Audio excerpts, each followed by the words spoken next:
Gala Rodriguez Heritage House is addressed as the Malaking Bahay by the townspeople.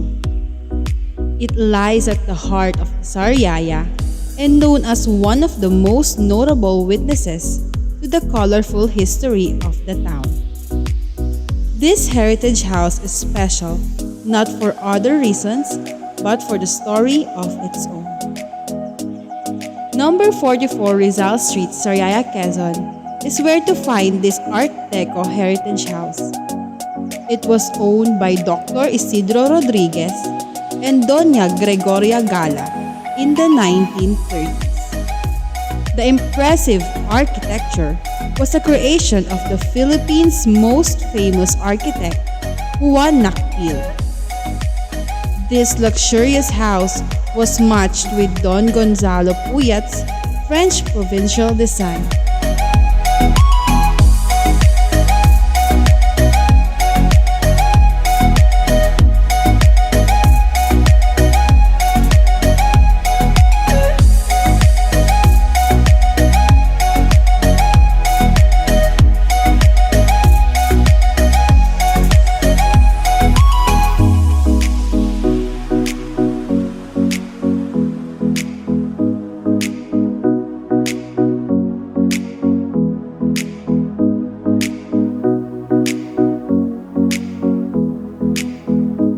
As you enter, you will see yourself in front of a massive mirror. Dream house is how Doña Gregoria would address this heritage house, as this was her labor of love for her family. But as how beautiful the meaning of this house is how bad it is for the time it was built. This was built during the Depression times, where the coconut plantation of the province, which was the main source of income of its community, was plagued by the so-called leaf miner crisis. Also, Doña Gregoria was suffering from illness at that time. She was afraid to not fulfill her dream to build this house for her 7 children. But as how bad it may seem, it has given them determination to be brave despite this discouraging situation and go on with the construction.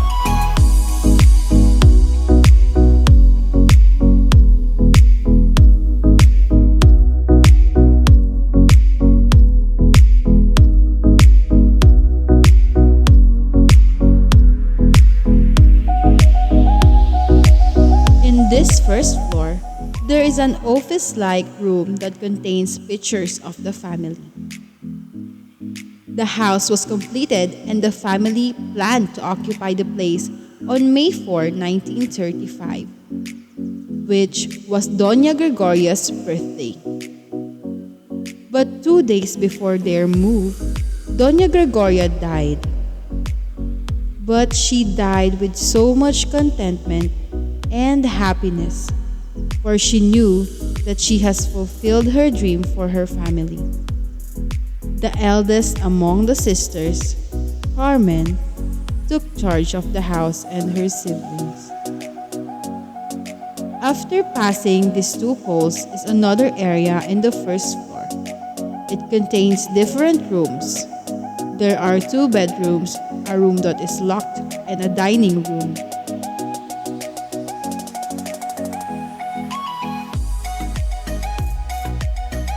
In the dining area, there is a door that leads you to the terrace.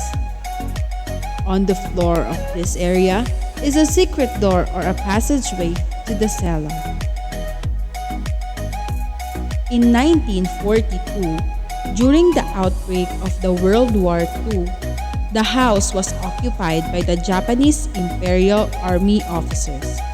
There were 3 Japanese high officials that resided on the second floor of the house, while the family stayed at the first floor. During those 4 months, Japanese General Ashima fell in love with Carmen. He courted her by playing guitar and dedicated love songs for her. General Ashima also provided them supplies of food and clothing materials. But Carmen's family was fearful about this situation, so they would hide Carmen in the cellar.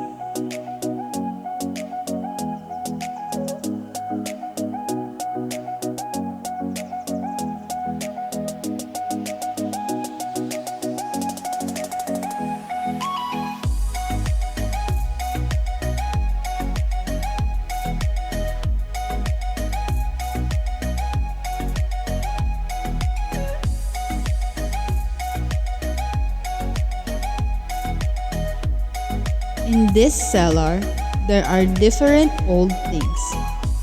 There are old car plates, old bottles, old kalan, old electric fans, and there are shoes, which is a collection of Doña Carmen. There are also a wooden thing where rich people kneel during Mass or when they have to pray. In this cellar is a vault that haven't been opened ever since. Also, there are carved faces of Japanese soldiers on the wall. Near the stairs that you have used to enter is another passageway that leads outside. It has a quote saying, "The secret passage to freedom." The guerrillas have learned that the house became the residence of the Japanese officers. With that, they purposely sent a map of the house to the American Air Force in order to bomb the whole house. There were 3 bombs. The first bomb drop exploded at the front gate of the house. The second bomb, which is a powerful one, has created a huge pit behind the house that went 20 feet deep. This was where the pool was built, which was originally planned to be the biggest and deepest pool and was downsized to 15 feet, which was equivalent to a 2-story level. The third and last bomb was dropped and went through the roof and got stuck in the stair banisters, but it was considered as a miracle because it did not explode. After that bombing, people were afraid to go near the house because of that one bomb that did not explode. But later on, the townsfolk helped and moved the bomb to the garage where they thought it would be safe. A week after the happenings, the house had become the venue of the welcome party for the U.S. Air Force for the Americans' victory over the Japanese army. Exile, the young sister of Carmen, had mentioned an American soldier about the bomb inside the garage. So they went there and secured the aid of the bomb disposal unit, who carefully took charge of removing the pin. After the bomb squad pulled out the high explosive, everyone realized that they were finally out of danger. In the 1960s, a disastrous event has taken place again. The town folks would call it the Great Fire. There was a spread of fire from houses left and right. As it continues to engulf neighboring houses, Carmen commanded to throw the furniture into the pool. But as what they considered another miracle, the flame did not make it to the house, for the wind had fanned it away. Going back inside the house, there is a staircase that leads to the second floor. The second floor consists of bedrooms, a bathroom, a chapel, a dining room, and a living room. The living room displays luxurious furniture and chandelier. Also by the living room is a door that leads to the terrace. From that door is the first bedroom, which is the master's bedroom. There is a baul that is in this room that is said to be important to the family. As you pass the master's bedroom, there is their own chapel. In this chapel is the figure of Saint Isidore, or as we call San Isidro, is kept. This figure is used during Agawan festival of Sariaya, Quezon. After passing the chapel, a door to the right leads to the bathroom of the second floor. After the bathroom is another door that leads to the second bedroom. This bedroom has a round-shaped bed. Going back to where we entered the second floor, or at the end of the stairs, there is this dining area. In this dining area, there is this cabinet that is full of antique utensils.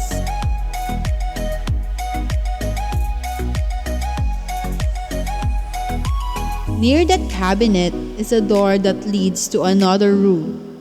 This is called the preparation room. In this room, the chef and servants prepare the food that is to be served on the dining table. Now, this room consists of different things. There are cameras, films, sunglasses, ties, and board games.